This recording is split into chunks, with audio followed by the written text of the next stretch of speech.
Hi guys, my name is John Maclean and I'm from CLM Health and Fitness at the Riverside Pools, and I'm here to talk to you today about sitting too much in this crazy world we're living in. At the moment, it's really easy to be sitting too long on couches or watching DVDs or on your laptop. So there's some downsides to that which I'm going to explain to you in a minute, and also some things that we can work on to try and correct that and make you feel a lot better at the same time. So first thing, when we sit, the perils of sitting are quite a number of things. After around half an hour, our body will start to slow down and lose circulation, especially to our lower limbs. So that's one problem. We've got a lower circulation in your lower legs. You've got tension in behind your knees here for long periods of time. There's also tension through our hips.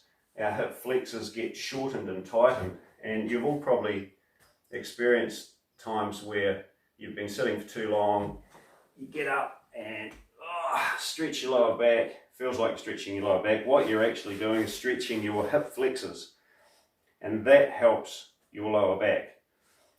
The other downside of our sitting too long is through your core, or your midsection, as fitness trainers always refer to this as the core. Its design is to help to stabilize your pelvis while you're actively doing things. When we sit, the core disappears, doesn't function properly, and your lower back muscles or your lumbar erectors are there to do all the stabilizing instead of the core. So we're going to do a little bit of core activation for you shortly. The other downside, further up we go, you're compressing all of the internal organs from sitting too long, rather than being in a standing or an upright position. Even, by the way, if you're sitting in an upright position like this, it's still a negative posture because you are still seated. And this position will overstretch your glutes and also your hamstrings as well. Further up the chain, what happens is our shoulders will round off, and that will tighten up our pec muscles and round our shoulders off. And the last is our forward head posture. Head just drops forward, causing neck problems, and the rounding of the shoulders can cause shoulder problems as well. So what can we do about all this? Okay, first thing is to work. I'm going to work from head to toe today for you and give you a few exercises and things that you can work on at home. Firstly is just simply turning your head from side to side. So you're in an upright position. We're trying to stretch the front of the neck. When the head goes forward, if you can imagine the head sitting on guy wires, two at the front, two at the back, these ones will get shortened when we have a forward head posture, and all of these get tight. Your upper traps through the back here really get tight because they're trying to support your forward head posture. Every time we go, ideally, our shoulders should be aligned with our ears. And every 1 inch forward from that we go, we're adding a lot of pressure onto the head, onto the rear neck. When our head weighs around 12 pounds, to give you an idea of this, when you go 3 inches forward, you are adding another 30 pounds of pressure to the rear of your neck. Now, doing that for long periods of time can be really painful, and it actually is the beginning of what you've probably all seen as the Dowger's hump from Mr. Burns on The Simpsons. That's where it begins, and it starts with the head forward and the rounding of the shoulders. So we want to avoid all that. First little exercise I've got for you, or stretch, is to simply stand nice and tall and to turn the head, holding for a couple of seconds each side. You're just trying to stretch these anterior neck muscles. The ones we're working on are called your anterior scalenes through the front, and also the sternocleidomastoid muscle, which also runs through the front of the neck. So head to head turns for a start. Our second one is an overhead lift against the wall. Now, I've got a roller here. You can use a towel if you like. You could use anything that's around about this far apart, about a foot and a half wide. So we want to keep the bum, the back and the head against the wall, and I'm trying to lift over my head and back down again. The two tricks with this exercise, it's a great rear neck exercise. The two things that want to happen is your head wants to come forward and your elbows want to fan out. Try not to let that happen. So we're holding the head on and keeping those elbows tight while doing an overhead movement. Okay. And the third one for our neck, which is one of my favourites, and I give it to a few clients, is a towel around the head. You've probably maybe heard of a physio at some point telling you to pull your head in. This one is doing the same thing, it's just that we've got it under load. So here's what we're going to do, is to put that around the back of the head, and I'm going to push my hands forward and resist with my head for a count of 3, 4, 5, and then relax. And you can do 5 to 10 of these. It's really effective just before you go to bed too. But you can do that as often as you like. Really helps if you're in a seated position for a long time. That was just a normal hand towel. through the top half, as I mentioned before, the two areas that get tight are through the pecs. We've got two areas in here. One's the pec major, which is the big muscle on the front, and that's a bent arm movement stuff.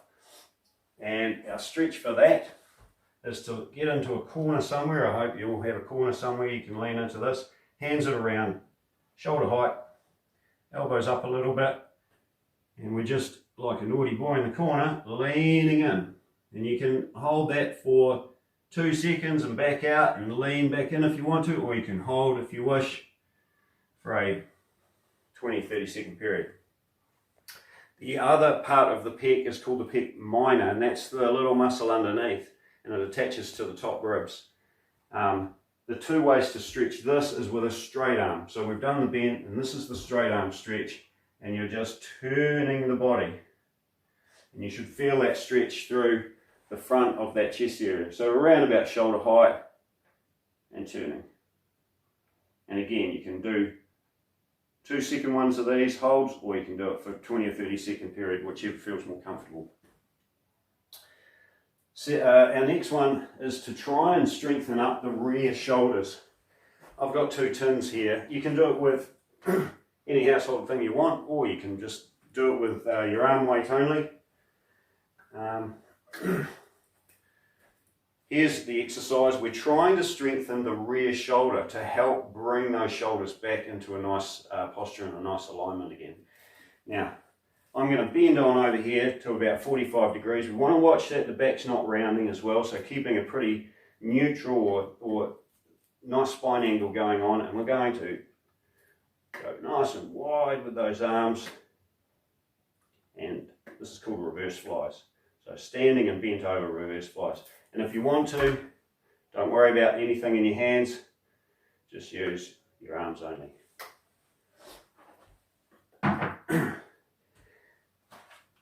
The next thing is with a roller. Now, I know some of you haven't got a roller, but you can do this if you want to with a towel. I'll show you that in a minute.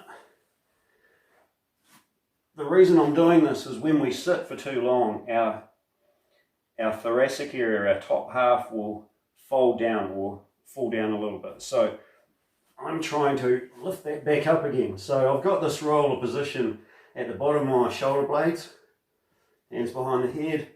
I'm just going to lean back on that and really try and open the chest up. We'll limit our breathing too when we're in a folded over position. You can limit it by around 20%. And I'll give you a little demo of that in a minute. So that's just a nice wee stretch. And if you haven't got a roller at home, you can use a towel, same thing, under those shoulder blades, and open it back up again. The reason why we lose so much oxygen power is you can do this as a demo if you like at home. Try standing. Two things will happen. We're going to lose range of movement through our shoulder girdle and also breath power. So one little demo for you is to standing in an upright position. Big breath, see how much air you can take in, as opposed to in a folded over position and how much air you can take there. It's night and day. So you may also have experienced that when you're in a tramping with a pack on, for example, we tend to lean forward to counter the weight, and the weight of the pack is pushing down on the top rib, so it's hard to get the last little bit of air. So the more open we are, the more exposed to that full breath you are. The second is your range of movement is going to suffer too if you're sitting too long. So with an upright position, I can go up and down with nice straight arms. Seated, rounding off, try and do the same thing, and your range of movement is really going to suffer. So trying to open things up for you. Next is a rotation exercise. This is a planking position, and what I'm going to do is trying to fire this midsection up, which goes to sleep when we sit too long. So I'm in a press up position here. You can keep fairly wide with the feet to keep you stable if you like, and your exercise is to rotate.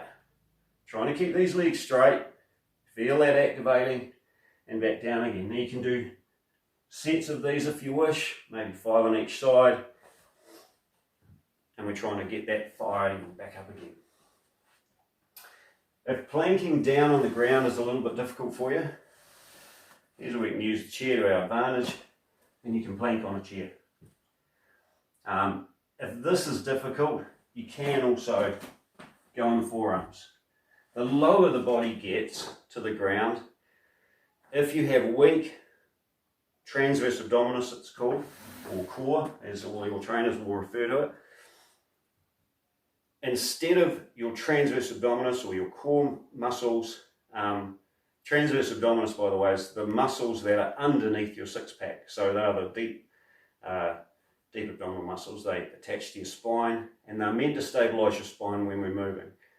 And if they aren't fired up as much as they should be, or they're a little bit weak, when you do any planking from here or this sort of position, your lower back muscles, or what's called your lumbar erectors, are going to do more work for you than this section should be. So important we fire that up. Another common exercise which you've probably seen people doing is an opposite arm and leg lift. We're trying to keep, again, a neutral spine, pretty good head position here, and you're extending opposite arms and legs. Take your time with this. You don't have to rush through these. You can feel that glute when your leg's up. You can feel your bum tightening up here, which is a good thing because it gets overstretched when we sit too long. Got some other bum exercises for you.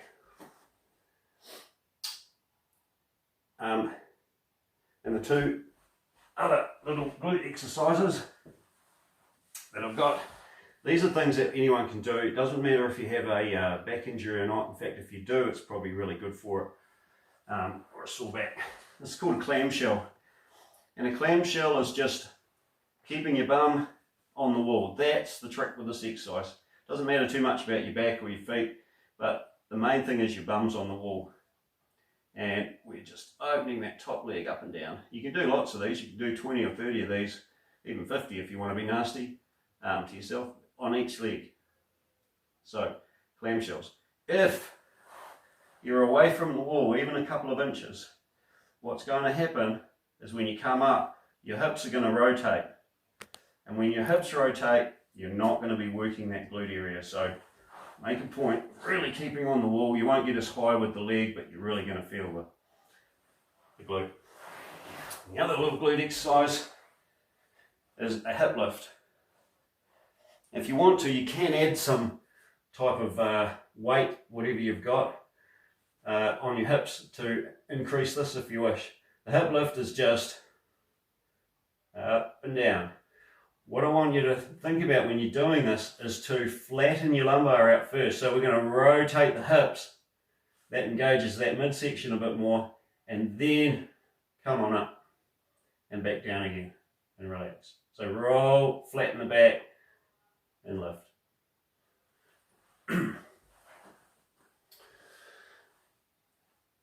Another exercise for your hamstrings and your glutes. The hamstrings get overstretched because they're in this position all the time, and so does our glutes. So for too long, they get overstretched.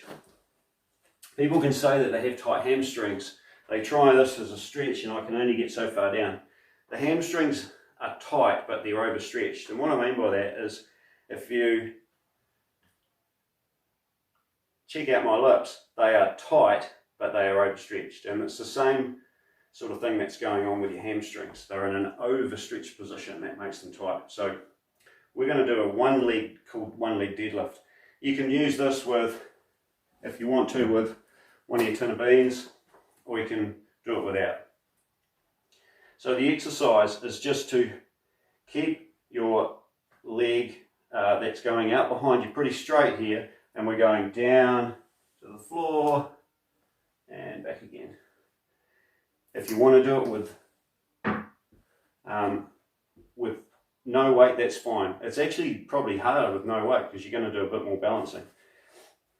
When you're doing this, we want to try and keep your body and your leg that's going up behind you working in one piece. So I hope I'm doing that right for you.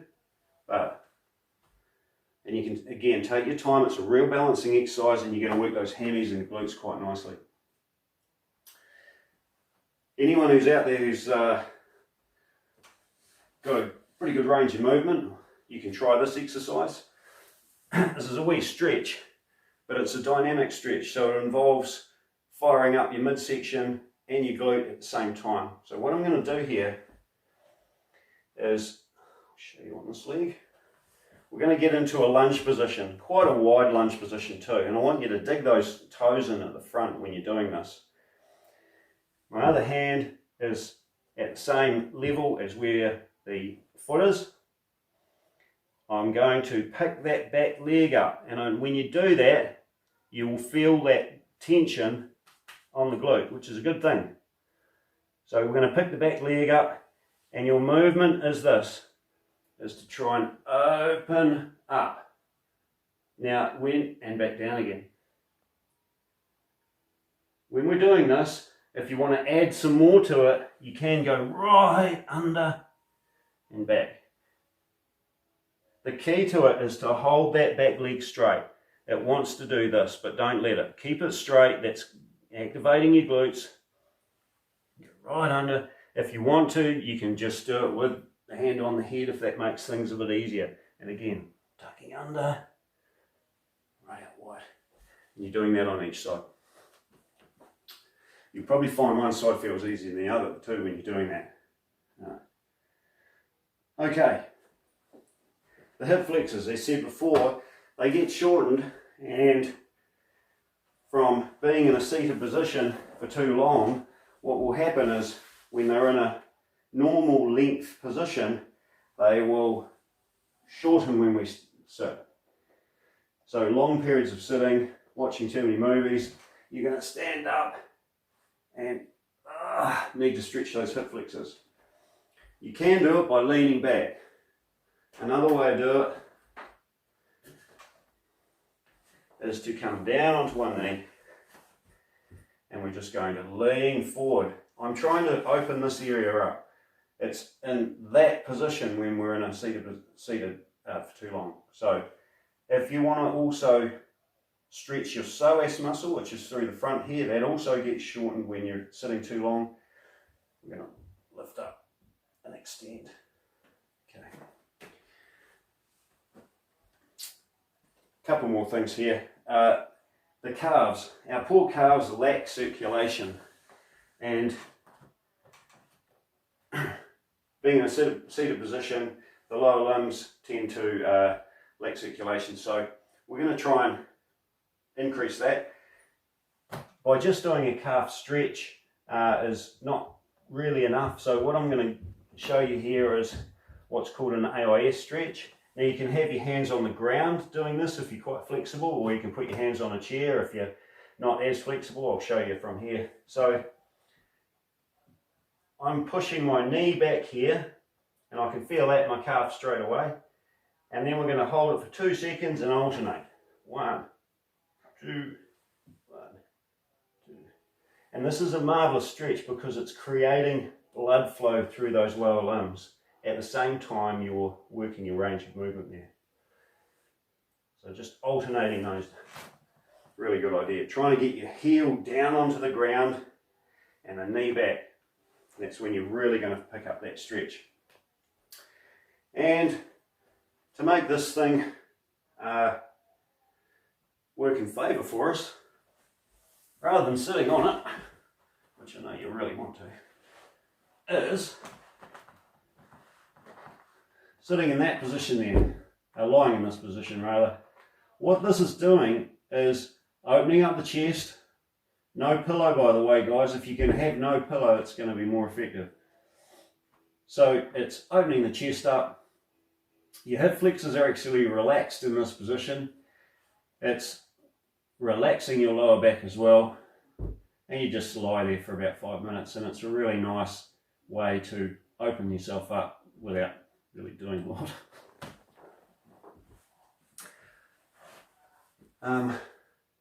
That's me for now. I will hopefully bring you some other bits down the track, and I hope this video finds you well. Stay safe, take care, thanks.